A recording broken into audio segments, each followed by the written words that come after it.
আমি যোৱা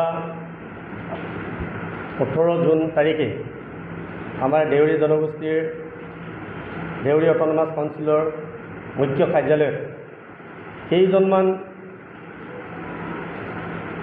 দুষ্ট চক্ৰ বুলি ক'লেও ভুল নহ'ব, লক্ষীপ্ৰসাদ দেউৰী, অনুৰাগ দেউৰী, সঞ্জিত শ্যাম দেউৰী নামৰ এই তিনিওজন ব্যক্তিয়ে দেউৰী সাহিত্য পৰিষদত RTI কৰাৰ নামত আমাৰ মুখ্য কাৰ্যালয়ত প্ৰৱেশ কৰি আমাৰ দেউৰী সাহিত্য পৰিষদত কৰ্মৰত জুনিয়ৰ এছিষ্টেণ্ট জুৰিমণি দেউৰী বাইদেউক অশালীন গালি গালাজ কৰাৰ লগতে তেওঁক জীৱনলৈ প্ৰাণে মৰাৰ বা তেওঁক অফিচৰ পৰা চুচৰাই নি গুৱাহাটী পোৱাই দিম এনেকুৱা ধৰণৰ ভাবুকি প্ৰদান কৰিছে।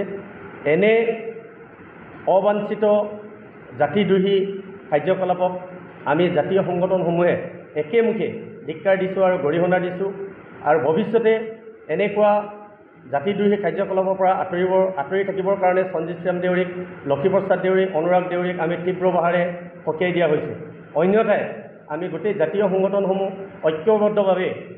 ঐক্যবদ্ধভাৱে আলোচনা কৰি তেওঁলোকৰ ওপৰত আমি আইনী ব্যৱস্থা গ্ৰহণ কৰিবলৈ বাধ্য হ'ম। এইটো সম্পৰ্কত আমি ইমান জ্ঞাত নহয়, কিন্তু আমাক জুৰিমণি দেউৰী ডাঙৰীয়ানীয়ে গোটেই জাতীয় সংগঠনকে এটা আবেদন জনাইছে যে কেইজনমান ব্যক্তি আহি মোক পৰিষদত আহি RTI বিচৰাৰ নামত মোৰ ওপৰত অশালীন গালি গালাজ দিয়াৰ উপৰিও মোক বিভিন্ন ধৰণে ভাবুকি প্ৰদান কৰিছে। এই বিষয়টোক আপোনালোকক বিবেচনাৰ অৰ্থে বা বিহিত ব্যৱস্থা গ্ৰহণ কৰিবৰ কাৰণে আমি তেওঁ ব্যক্তিগতভাৱে আমাক জাতীয় সংগঠনসমূহ আবেদন প্ৰেৰণ কৰিছে।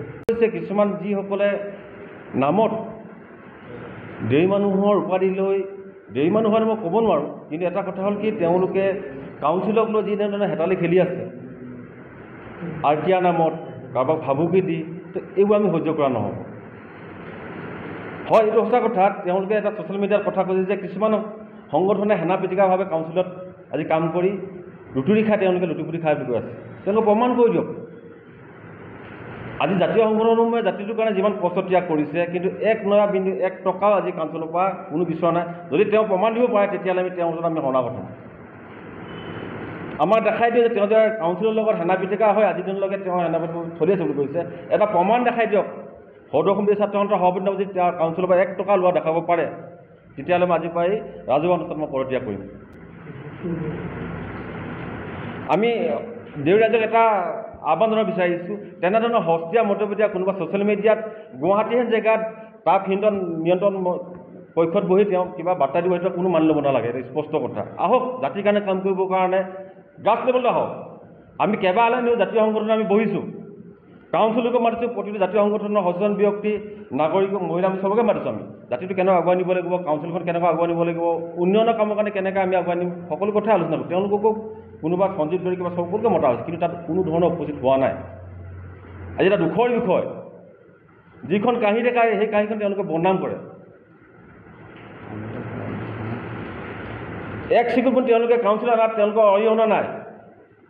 আজি মই তেওঁলোকক প্ৰশ্ন কৰিব খুজিছোঁ, তেওঁলোকে প্ৰমাণ দেখাই দিয়ক কাউন্সিলৰ অনা বিনিময়ত তেওঁলোকে কি কষ্ট ত্যাগ কৰিছে। 18/6/2025 তাৰিখৰ দিনাখন সামাজিক মাধ্যম যোগেদি আমাৰ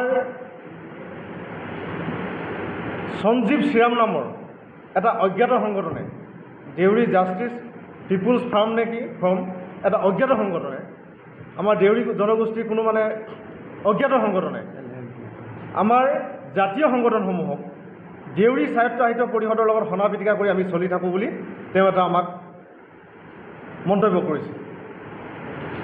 তেওঁ যে এটা সাম্য জ্ঞান নথকা ব্যক্তি তেওঁ নিজে প্ৰমাণ কৰিলে। তেওঁ কেৱল দেউৰী সাহিত্য পৰিষদত RTI কৰি ব্যৱসায়িক ভিত্তিত RTI কৰি তেওঁ টকা উপাৰ্জন কৰিব বিচাৰি থাকে। আৰু তেওঁ নিজেই দেউৰী সাহিত্য পৰিষদত সময়ে সময়ে নিবেদন কৰি তেওঁ কাম কৰে, বিভিন্ন আঁচনি সৰলকি কৰি লৈ যায়।